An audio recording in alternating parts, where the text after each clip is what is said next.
The Galactic Academy of Interspecies Relations stood at the center of a massive space station. It floated in neutral space, far from any single empire's territory. Here, young beings from hundreds of worlds came to learn. They studied diplomacy, trade, and how to work with species very different from their own. The Academy had seen many strange students over its 3,000 years. Giant rock creatures that moved like flowing water. Tiny insects that shared one mind across 1,000,000 bodies. Beings made of light who could only be seen in darkness. The teachers thought they had seen everything. Then the humans arrived. The galaxy had known about humans for only 50 years. They came from a small planet called Earth, on the edge of explored space. At first, no one paid them much attention. They were soft. They had no claws, no armor, no venom. Their teeth were flat, and their bodies were weak compared to most species. But then the Kreth swarm invaded human space. The Kreth were the nightmare of the galaxy. Insect warriors who traveled in massive ships, taking slaves and resources from any world they found. They had destroyed empires. They had never lost a war. The humans stopped them in 3 years. No one understood how. The humans would not explain. They simply pushed the Kreth back, system by system, until the swarm retreated. Then the humans went back to their quiet corner of space and said nothing more about it. After that, every species wanted to understand humans better. The Academy sent an invitation for cultural exchange. The humans accepted. Everyone expected them to send warriors, soldiers, the beings who had defeated the Kreth. Instead, they sent Yuna. She arrived on a normal transport ship, carrying one small bag. She was short, even by human standards. Her black hair was cut simply, just past her shoulders. She wore plain clothes in dark colors. Her face was calm and showed little emotion. The registration officer, a 4-armed Belkani named Torum, processed her documents with growing confusion. "Your specialty is listed as cultural studies," he said. "Not military science?" "That is correct," Yuna replied. Her voice was soft and even. "And you have no combat training listed here." "I took some self-defense classes as a child. Nothing special." Torum looked at her for a long moment. She looked back at him with patient, dark eyes. He felt suddenly uncomfortable, though he could not say why. "Your room assignment is in Block 7, he said quickly. "Classes begin tomorrow." "Thank you," Yuna said. She took her documents and walked away. Torum watched her go. His 4 hands were shaking slightly. He had processed thousands of students. He had never felt so relieved to see one leave. Yuna found her room without trouble. It was small but clean. A bed, a desk, a window looking out at the stars. She unpacked her few belongings and sat by the window for a long time, watching ships come and go from the station. The next morning, she went to her first class. The lecture hall was large, designed to fit students of many sizes. Small Polani sat in tiny seats near the front. Massive Grokkins needed 3 chairs pushed together. Flying species had perches near the ceiling. Yuna chose a seat in the back corner. She took out a small notebook and a pen. Around her, hundreds of students talked and laughed and prepared for the lesson. The instructor was a Threskin named Vokran. He stood 7 feet tall, with black scales that shone like polished stone. He had 4 eyes, 2 facing forward and 2 on the sides of his head. His species were hunters. They had ruled their planet for 60 million years through speed, strength, and excellent senses. Vokran began his lecture on interspecies communication. His voice was deep and commanding. Students took notes and asked questions. But Vokran found it hard to focus. Something was wrong. His instincts, the ancient hunting senses that had kept his ancestors alive, were screaming at him. There was danger in this room. His eyes kept moving, searching for the threat. They always stopped on the human in the back corner. She was not doing anything unusual. She sat quietly, writing in her notebook.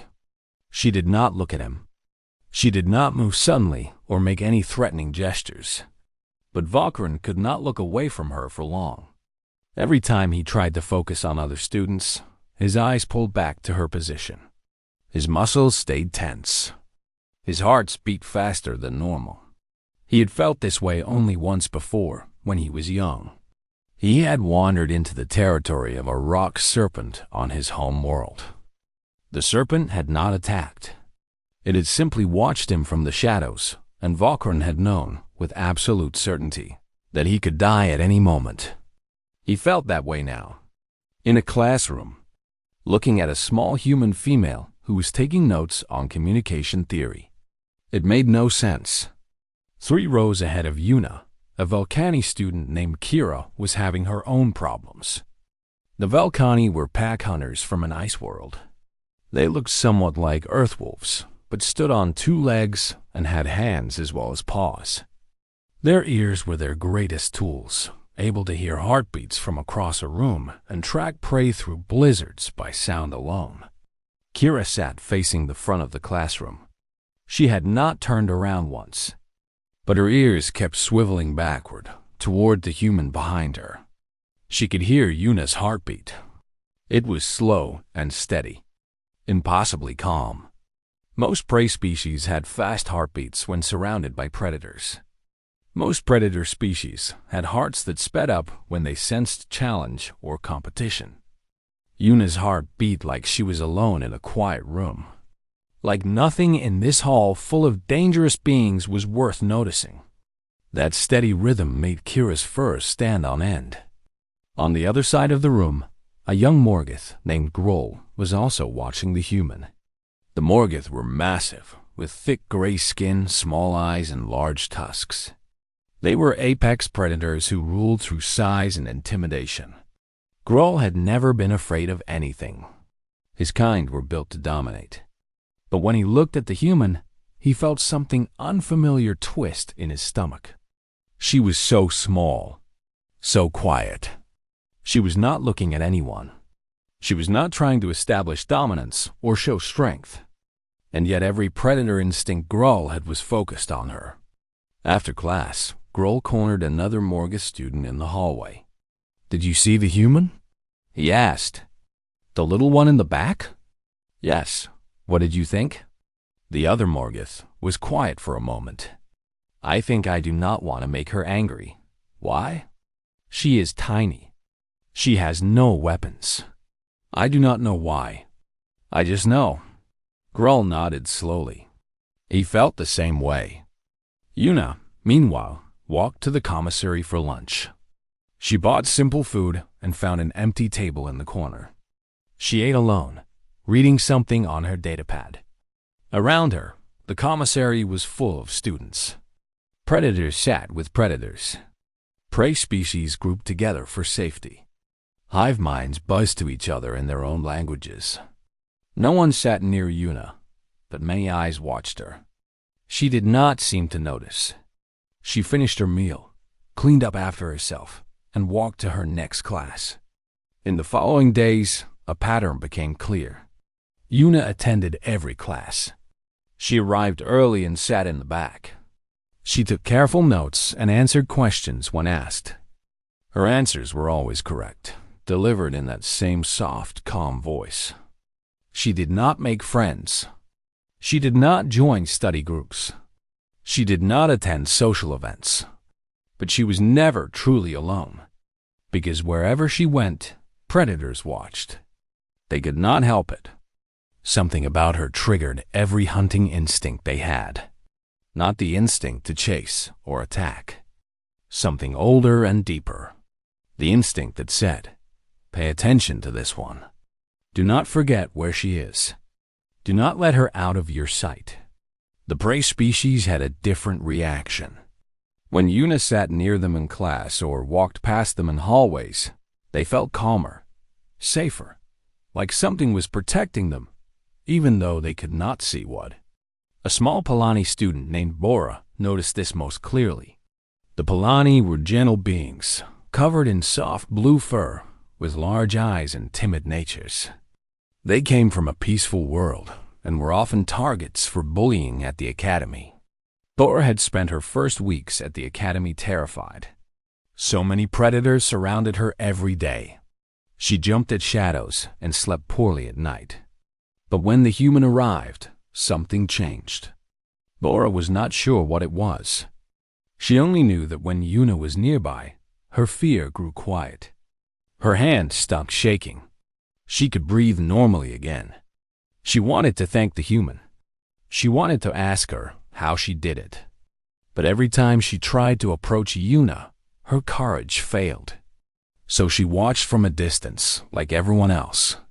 And she wondered what secrets hid behind those calm, dark eyes.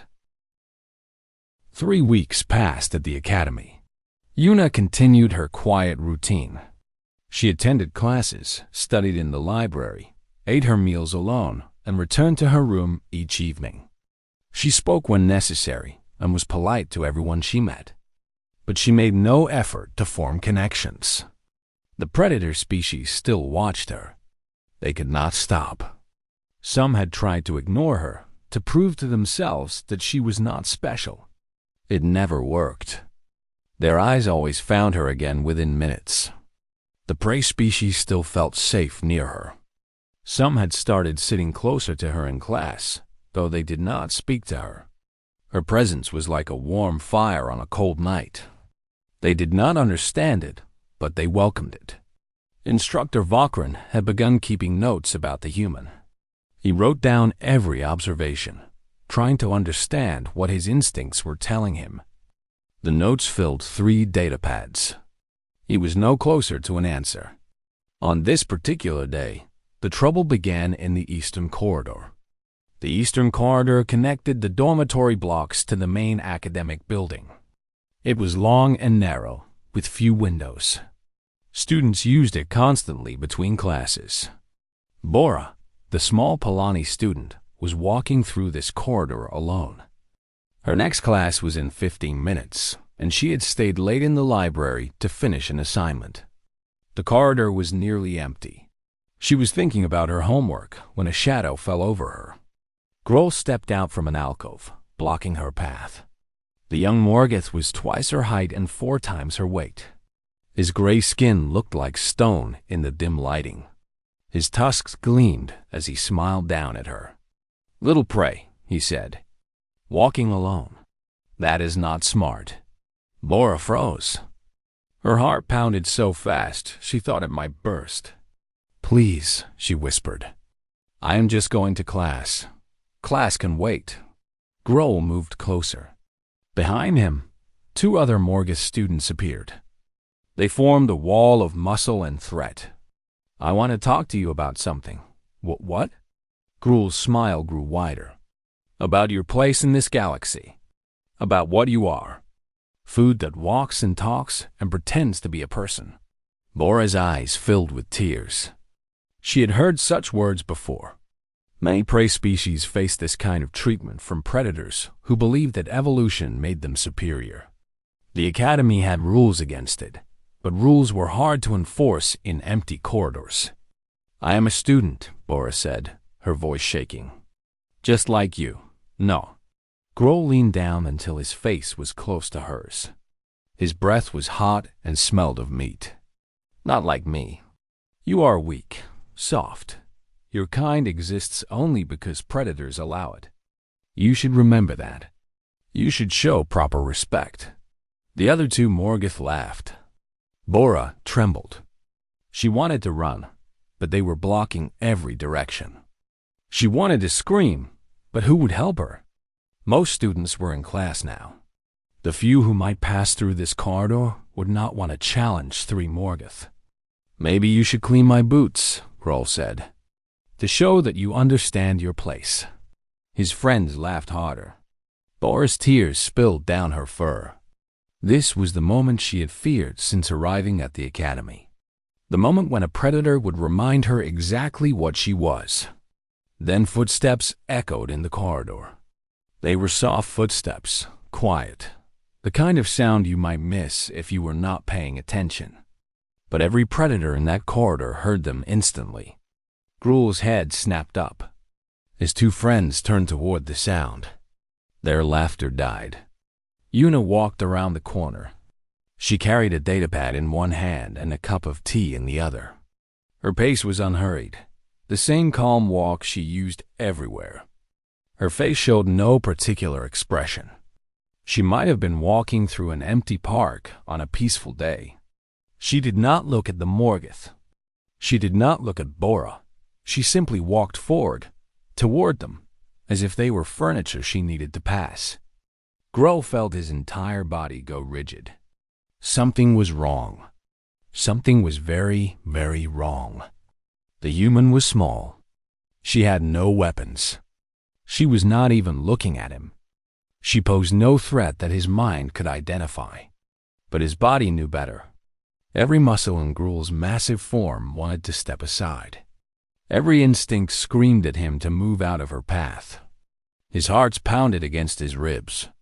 His tusks, which usually made him feel powerful, suddenly felt like weaknesses, like handles she could grab. Where did that thought come from? The human was 10 steps away, then 5. Then she was passing by them. She still did not look at anyone. Her tea did not ripple in its cup. Her breathing was perfectly steady. But as she passed, Bora felt warmth spread through her chest. The terror faded. Her tears stopped. She suddenly knew, with complete certainty, that she was safe. And Gruel felt something he had never experienced before in his life.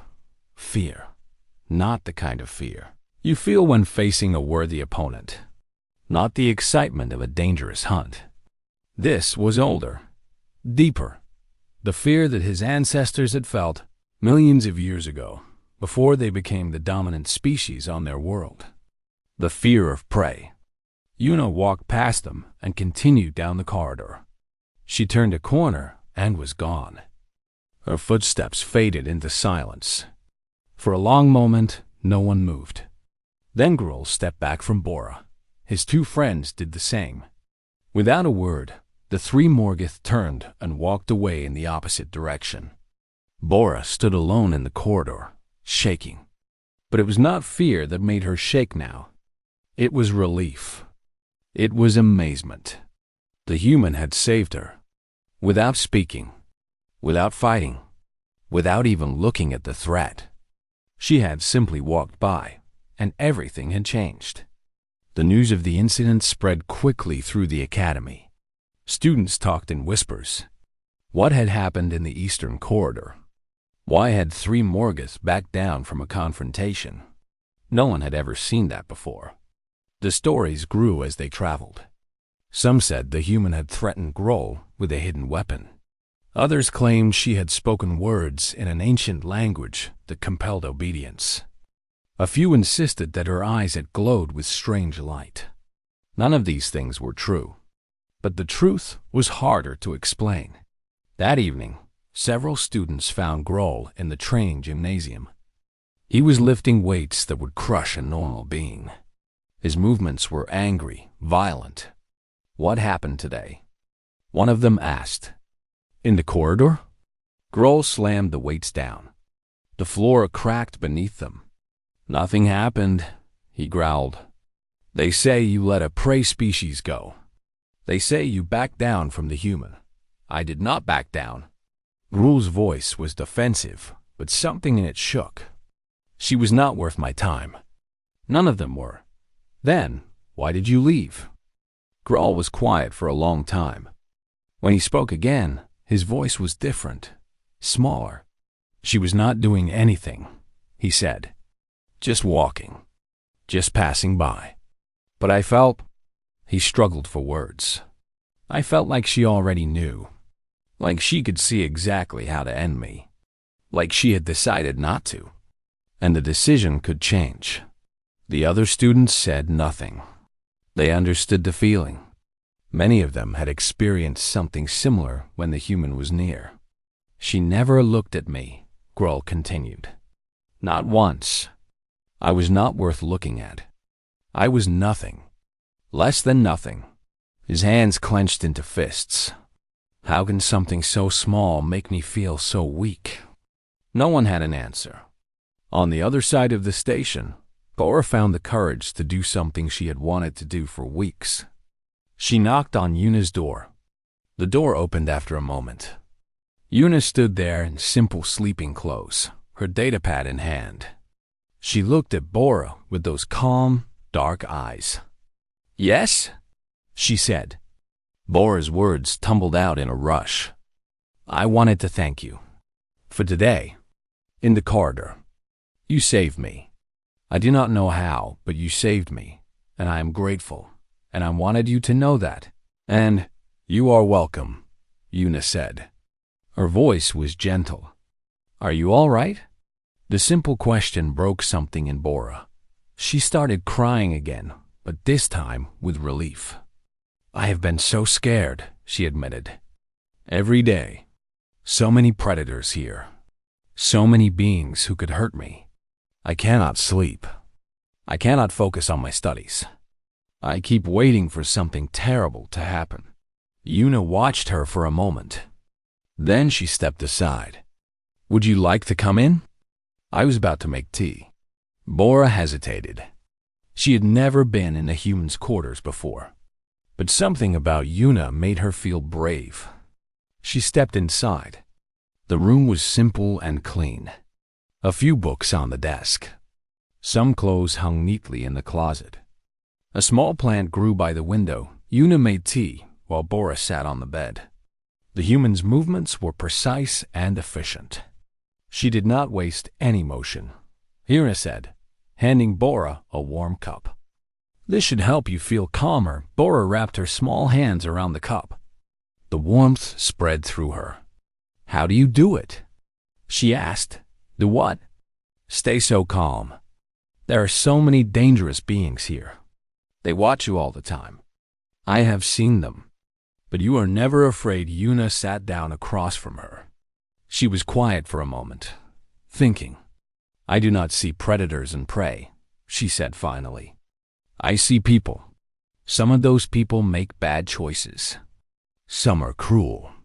But that is not because of what species they are. It is because of who they choose to be. But they are stronger than us, faster. They have weapons built into their bodies. Strength is not everything," Yuna said. "Speed is not everything. There are many kinds of power in this galaxy." Bora sipped her tea. It was warm and slightly sweet. "The Morgoth today. They were scared of you. I saw it. Why?" Yuna smiled faintly. It was the first time Bora had seen her smile. "Humans are strange to many species," Yuna said. "We do not look dangerous. We do not act dangerous. But something in us makes predators uncomfortable." 2 more weeks passed. The academy continued its routines. Classes were taught, tests were taken, and students complained about homework. But something had changed beneath the surface. Yuna was no longer invisible. Before the incident in the corridor, most students had noticed her only vaguely. She was just a quiet human in the back row. Now she was something else. A mystery. A question no one could answer. The predator species watched her more openly. Some tried to test her, walking close to her in hallways or sitting behind her in class. They wanted to understand what made them afraid. They never found answers, only more fear. The prey species began seeking her out. They clustered near her in the commissary. They chose seats close to hers in lecture halls. Her presence was like a shield they did not understand but desperately wanted. Bora became her constant companion. The small Palani followed Yuna between classes, studied with her in the library, and ate meals at her table. Their friendship surprised everyone, including themselves. Instructor Lockram watched all of this with growing curiosity. The Threskin had spent his entire career studying species. He had classified hundreds of predators and documented their hunting behaviors. He understood fear, aggression, dominance, and submission. These things followed patterns. They made sense. Yuna made no sense that she was not dominant. She never challenged anyone. She did not display aggression or claim territory. By every measure, Vakran knew she should register as harmless, as prey, even. But his instincts said otherwise. And Vakran had learned to trust his instincts. Finally, he decided to act. It was after class on a cold station day. Students filed out of the lecture hall, chattering about assignments and weekend plans. Yuna gathered her things slowly, as always. She was never in a hurry. Vakran waited until the room was nearly empty. Then he stepped into her path. "Human," he said, "I would like to speak with you." Yuna looked up at him. She had to crane her neck to meet his 4 eyes. The size difference was enormous. Vakran could have picked her up with one hand, but he was the one who felt small. "Of course, instructor," Yuna said. "How can I help you?" Vakran struggled to find words. He had prepared speeches. He had practiced questions. Now, standing before her, everything fled from his mind. "What are you?" he finally asked. Yuna tilted her head slightly. "I am a cultural exchange student. 3rd year. Diplomacy track. My record should. That is not what I mean." Vakran's voice was rougher than he intended. "I have been teaching at this academy for 30 years. I have seen students from 400 species. Predators, prey, things that do not fit either category. None of them have affected me the way you do. How do I affect you? You make me afraid." The admission cost Vakran something. His pride, his sense of self. He said it anyway, because he needed to understand. "My ancestors were apex predators for 60 million years. Nothing on our world could challenge us. We feared nothing. But when you are in my classroom, I cannot concentrate. My eyes track you constantly. My muscles prepare for combat. Every instinct I have says you are dangerous." He leaned closer. His 4 eyes focused on her like targeting systems. "Why? What is it about you that makes me feel like prey?" Yuna was quiet for a moment. She studied his face with those calm, dark eyes.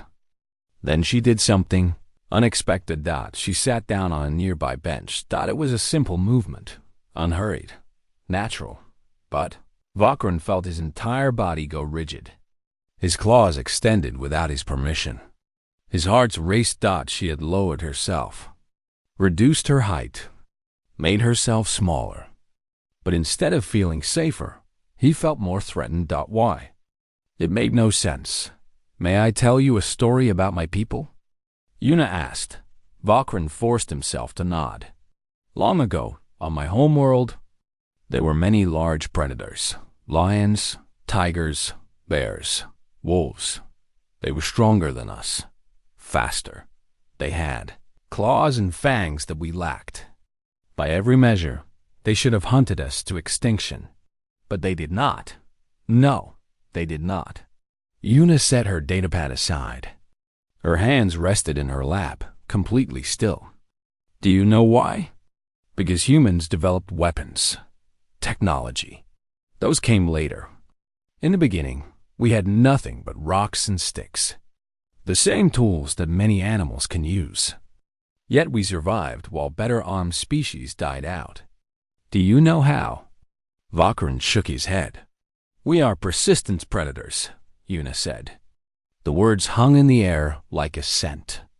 "We do not chase our prey. We do not sprint after it with bursts of speed. We follow it. For hours. For days. Across any terrain, in any weather. We never stop." Something cold moved down Vakran's spine. "The prey runs," Yuna continued. "It escapes. It finds shelter and rests. And then we appear on the horizon. Still following. Still coming. The same pace. Never faster. Never slower. The prey runs again. Escapes again. Rests again. And we appear once more. Closer this time. Always closer. Her voice was soft, almost gentle, like she was describing a pleasant memory. Eventually, the prey cannot run anymore. Its legs fail. Its hearts give out.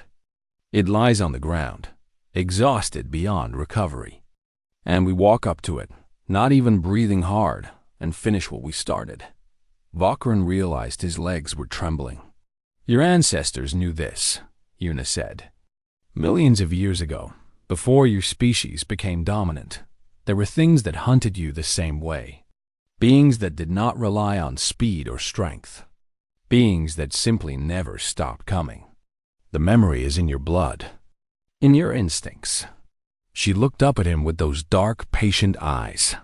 When you see me, some part of you remembers.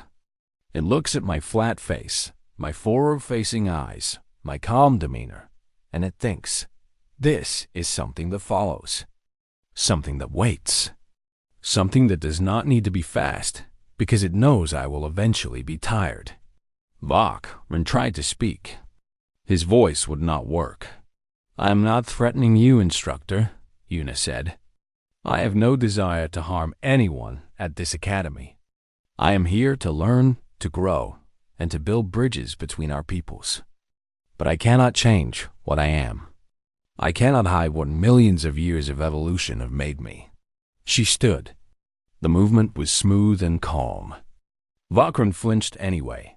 The fear you feel is not a mistake, she said. It is accurate. Humans are dangerous. Perhaps more dangerous than any species the galaxy has met. But danger is not destiny. What matters is choice. Choice. My people chose to stop being only predators.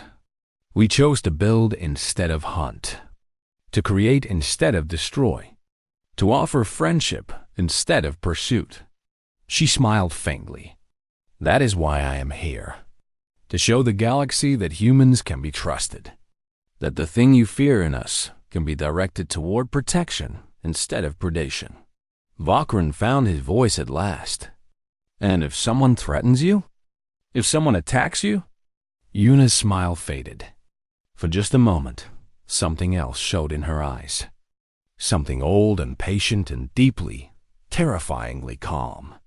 Then, they will learn what happens when a persistence predator decides to pursue. The words were not loud. They were not aggressive. But Vakran felt them in his bones. I hope that never becomes necessary, Una added, and the moment passed. She was once again a small, quiet student with a datapad and gentle manner. Is there anything else you wish to discuss, instructor? Vakran shook his head slowly. Then I should go. Bora is waiting for me in the library. We are studying together tonight. She walked past him toward the door. Her footsteps were soft but steady. The same rhythm. The same pace. Never faster. Never slower. Vakran watched her go. That night, he returned to his quarters and sat in darkness for a long time. He thought about everything she had said. About persistence. About following. About the fear that hid in his blood from ancient. Times he thought about how humans had defeated. The Kreth swarm. The Kreth were fast, overwhelming. They attacked in massive numbers and crushed their enemies through speed and violence. They had never lost because no one could match their pace. But what if someone had not tried to match them? What if someone had simply followed them, system by system, world by world, never stopping, never resting, until the Kreth were too exhausted to fight anymore? What if the humans had hunted them the way they once hunted animals on their home world? Vakran shivered in the darkness. The next morning, he adjusted his curriculum. He added a new section to his course on interspecies relations. He called it Understanding Persistence Predators. The first lecture drew more students than any class he had ever taught. In the back row, Una took notes. She did not seem to notice the 100 eyes that tracked her every movement. Or perhaps she noticed and simply did not care. Either way, she remained exactly what she had always been.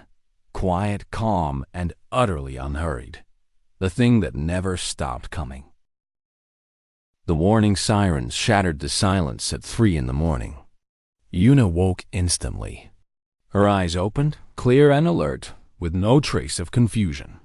She was out of bed and dressed within 30 seconds. Her movements were efficient and calm.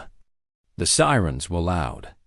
They screamed through every corridor, every room, every space on the station.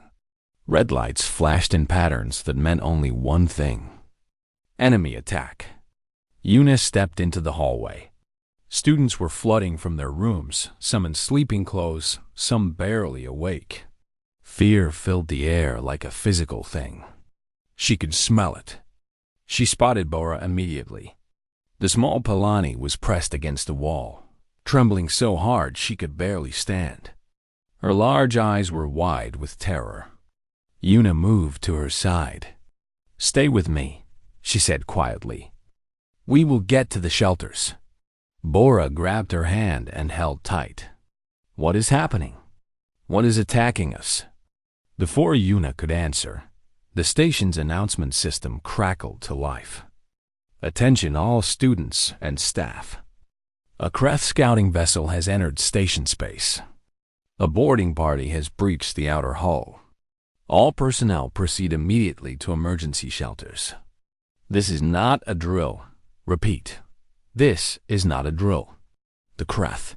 The word spread through the crowd like poison. Students who had been merely frightened became panicked. The Kreth were nightmares given form. Insect warriors who took slaves and ate the dead. They had destroyed civilizations. Everyone knew what the Kreth were. Everyone knew what they did. The flood of students became a stampede. Beings of all sizes pushed and shoved toward the emergency shelters. Some fell and were nearly trampled. Others were separated from their friends and families. Yuna held Bora's hand firmly and moved with the crowd. But she did not push or run. She walked at her usual pace, weaving through the chaos with strange grace. They were halfway to the shelters when the screaming started. Ahead of them, at the intersection of 2 corridors, the crowd had stopped. People were trying to turn back, to find another route. But there were too many bodies. No one could move. Yuna pulled Bora to the side, against a wall, and looked toward the intersection. The Kreth were there. 12 of them had breached the Academy's outer hull through a boarding pod. They stood in the intersection, blocking the path to the shelters. They were tall, nearly 8 feet, with hard black shells and too many legs. Their heads were clusters of eyes and mandibles that clicked hungrily. They carried weapons that glowed with sickly green light. Energy weapons. One shot could kill most species. "Fresh meat," one of them said in broken common. The translation was rough but clear. "So many young ones. The markets will pay well." Students screamed, pushed, tried to flee. But the corridors behind them were jammed with more bodies. There was nowhere to go. Near the intersection, Instructor Vakran had formed a defensive line. He stood with several predator species students.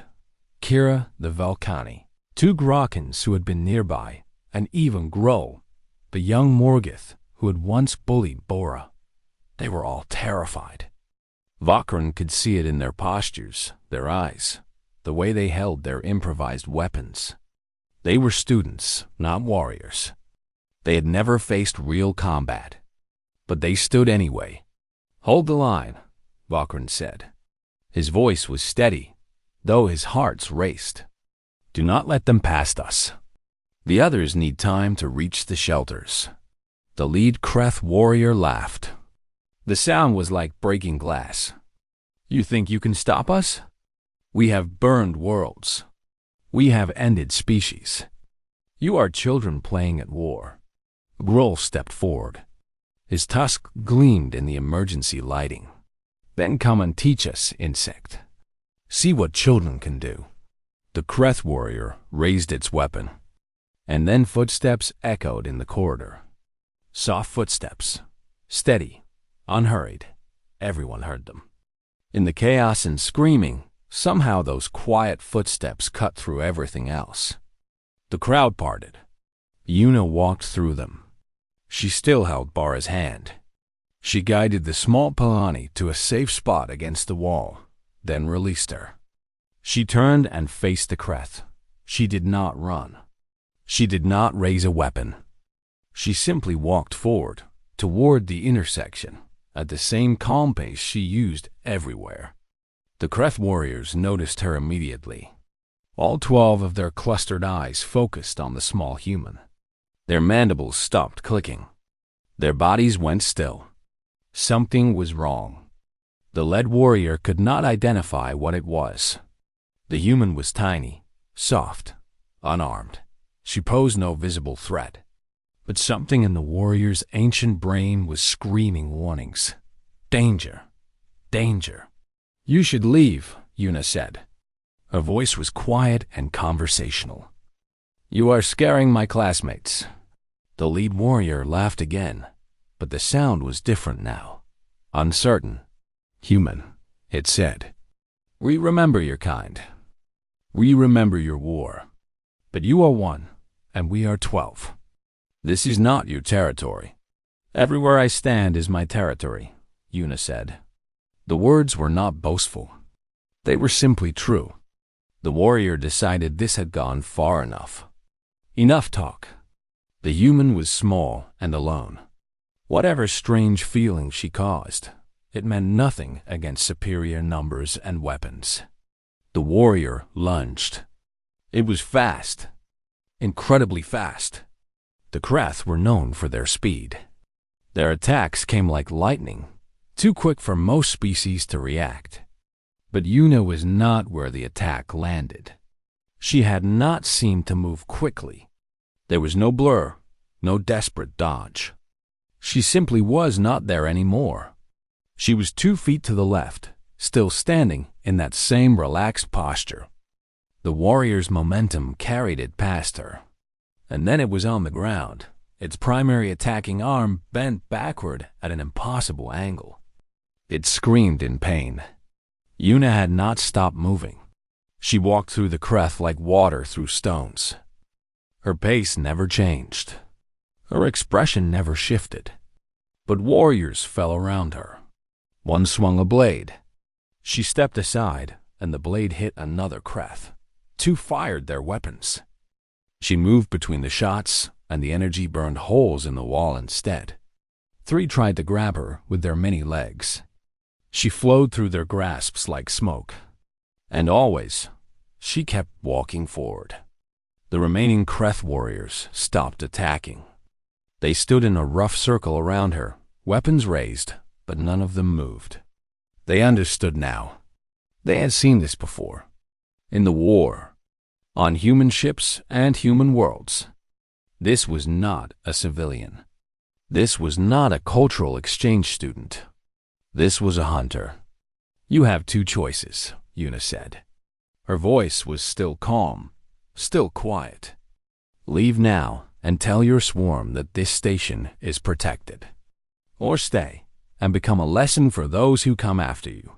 The lead warrior, still on the ground with its broken arm, clicked its mandibles in fury. One human cannot defeat us all. We will. Yuna looked at it. Just looked. The warrior stopped talking. Something in those dark, patient eyes silenced it completely. Something that said, I have all the time in the universe. I will never stop. I will never rest. And eventually, you will be tired. The Kreth retreated. They gathered their wounded and backed toward their boarding pod.